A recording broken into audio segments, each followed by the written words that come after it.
Di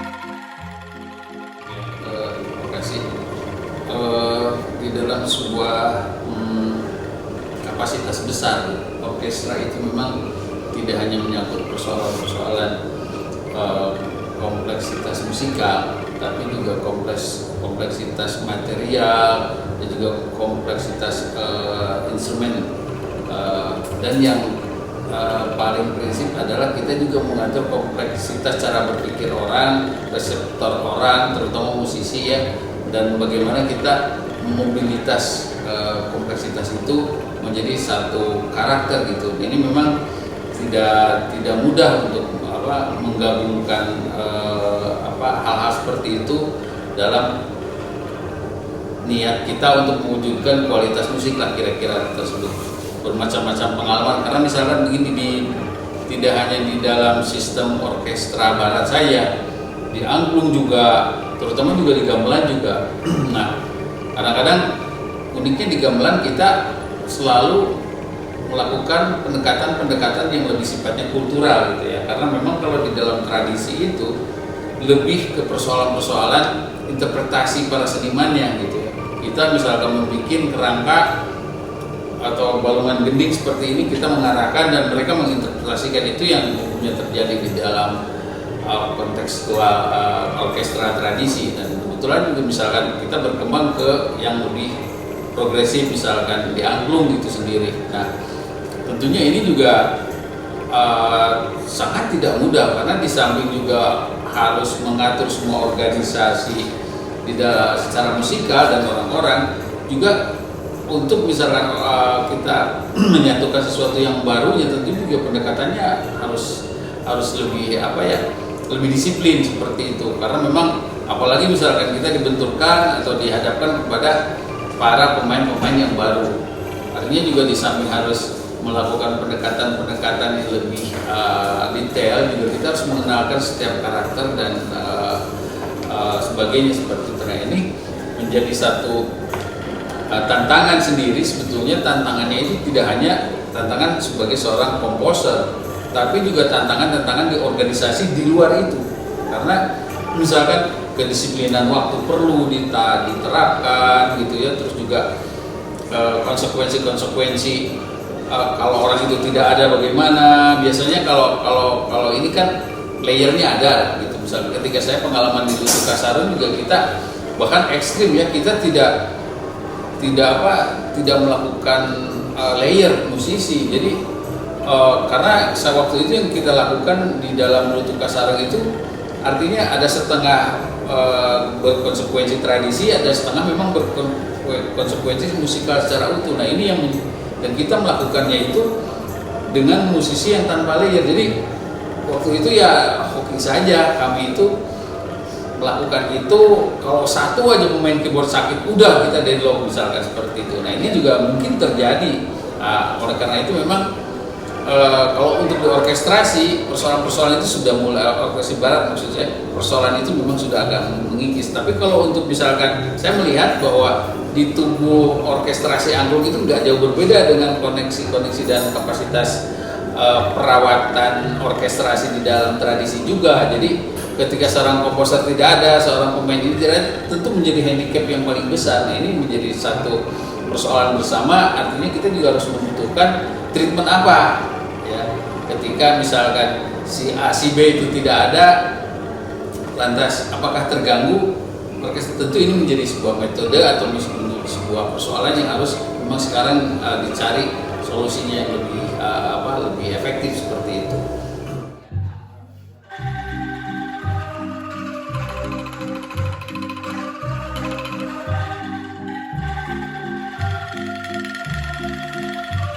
Nah, karena memang waktu itu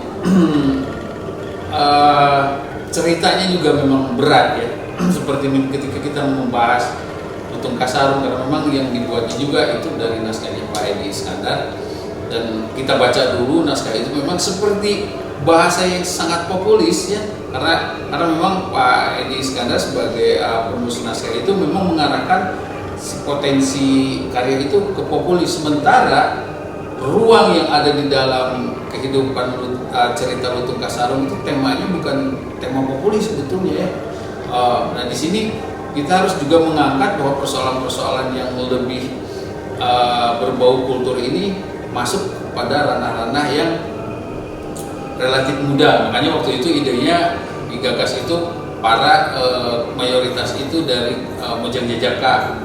Nah, artinya kalau sekarang itu kayak orang-orang milenial lah, anak-anak milenial seperti itu. Kita juga harus melihat bahwa menentukan dari sisi mana kita mulai bergerak. Ketika konsepnya pop seperti ini, lantas juga ruang medianya akan seperti ini, dan siapa yang terlibat langsung, artinya kita harus membuat tahapan-tahapan dan akhirnya memutuskan bahwa karakteristik musisi-musisi ini yang harus mumpuni ya. Karena memang di sini perlu ketajaman pemberian karakter itu, karena kita seperti berobat jalan sebetulnya waktu itu.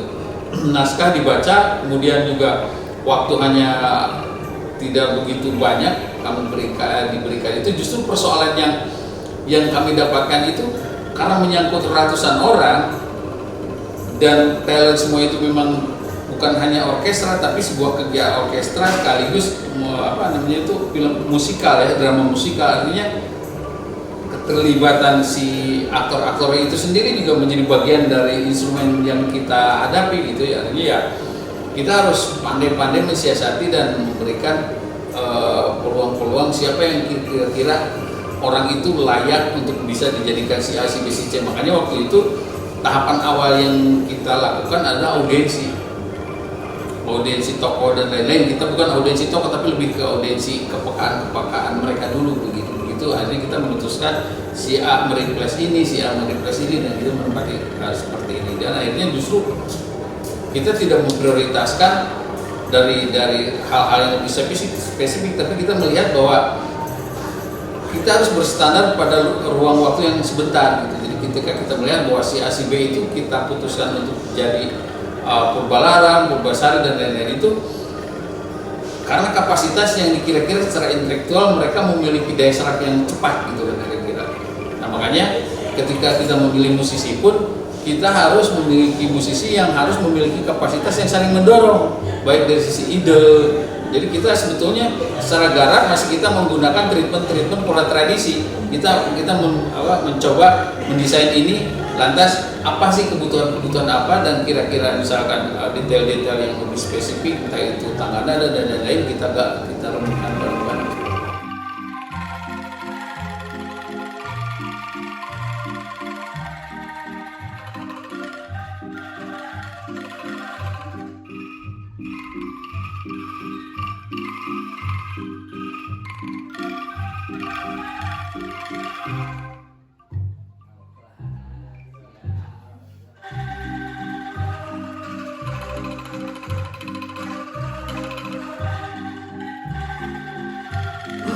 Ya waktu itu saya pernah mengalami beberapa kali ya memiliki pengalaman seperti itu. Pertama, pengalaman yang paling pertama saya dapatkan itu ketika saya waktu itu mengajar di Oslo University. Jadi ada jurusan orkestra di sana. Nah, si pemain timpani itu memiliki disabilitas sama tunarungu, tapi dia memain timpani. Saya bilang, kenapa? Karena timpani itu bernada gitu ya. Artinya, tapi tiba-tiba si tokoh itu menjadi tokoh yang sentral, menjadi pusat perhatian, karena ternyata ada proses-proses terapis di timpani itu. Dia menggunakan pendekatan kegetaran gitu. Jadi dia bisa mencun timpani itu dari getarannya. Jadi ketika chordnya ini, getaran ini dia sudah pasti gitu, dan memang tidak meleset gitu. Itu akhirnya jadi tertarik ya. Dan itu ternyata kenapa akhirnya di Norway waktu itu tiba-tiba jadi semacam trendy musik terapi seperti itu, karena memang ada fungsinya di sana. Saya juga melihat bahwa terus juga beberapa kali saya melakukan kegiatan-kegiatan tur, pasti diminta bahwa gamelan menjadi sebuah konteks musik terapi seperti seperti di Amerika, di Inggris itu juga sudah menjadi hal yang umum bahwa gamelan menjadi sebuah alat untuk terapi sih, seperti itu. Nah, dan kebetulan untuk memang yang tadi diinformasikan bahwa ada rancangan untuk membuat semacam orkestrasi dengan mengangkat potensi-potensi difabel seperti itu. Saya pikir ini juga sebuah langkah yang luar biasa. Kenapa? Saya yakin ada sesuatu hal yang dimiliki oleh orang yang di luar kemampuan kita sebagai orang yang memang memiliki, alhamdulillah, maksudnya kemampuan tertentu ya, kelebihan. Saya pikir ini menjadi alasan kuat kalau angklung kita bisa nyatakan dalam sebuah konser itu menjadi sebuah bagian dari keberhasilan secara terapis saja, seperti itu. Karena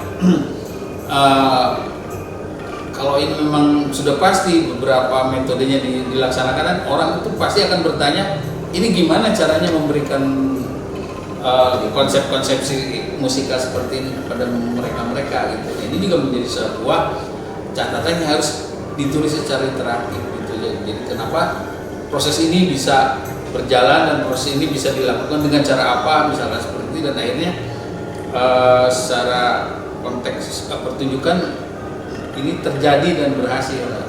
Itu yang menariknya, bahwa treatmentnya seperti apa intinya di sana.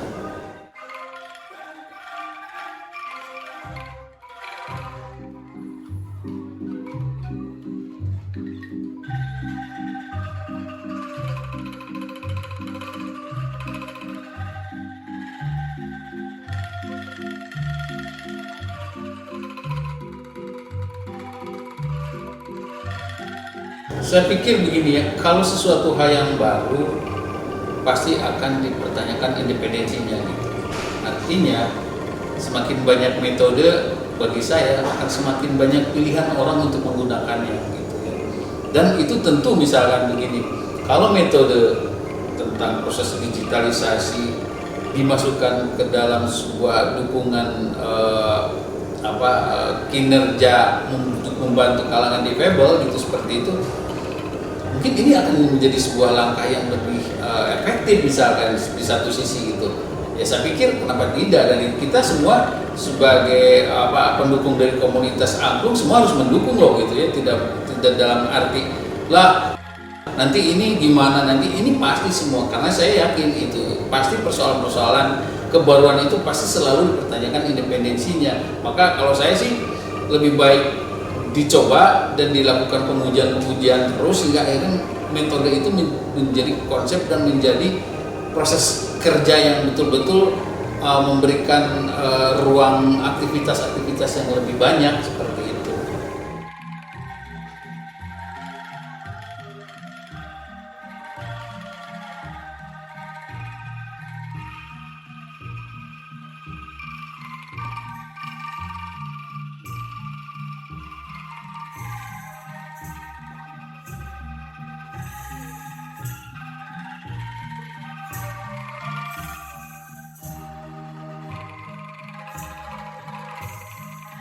Baik, sebetulnya memang tidak ada ketentuan warna ini harus mewakili atau warna ini harus merepresentasi nada-nada ini. Hanya karena kebetulan yang digunakannya media angklung, saya hanya menyarankan bahwa angklung ini memiliki konsideran kultur.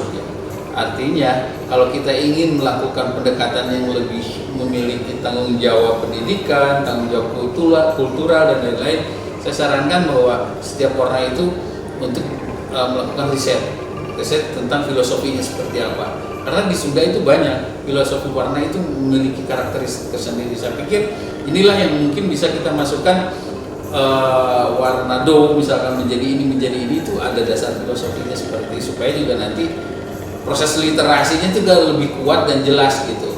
Saya sarankan misalkan Profesor Yakob Sumarjo bisa memberikan kontribusi, atau juga Pak Ganjar Kurnia juga bisa memberikan kontribusi di lembaga kebudayaan di Unpad, seperti itu.